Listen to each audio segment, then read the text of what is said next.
Работаю с 91-го года в Казпочте. Пришла, начинала работать еще на почтамте.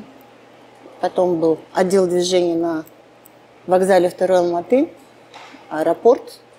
В общем, потом ЕМС устроилась в 2013 году. Моя должность – экспедитор участка доставки и экспедиции. Мы принимаем почту, которая нам приходит с авиаучастка в мешках и с сортировочного центра «Юг». Мы вскрываем мешки, сортируем, потом выдаем на доставку курьерам утром.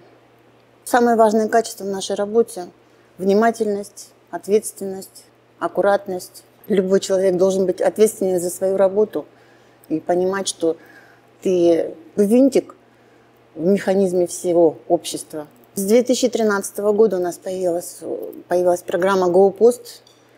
Это мобильное приложение для курьеров, и для нас это очень ускорило обработку, доставку. Коллектив нравится сама работа. Мне кажется, каждому человеку какой-то свой особый подход нужен, внимание. У кого-то там спросить про семью, у кого-то про работу, что-то. В общем, мне кажется, личные качества тут очень большую роль играют.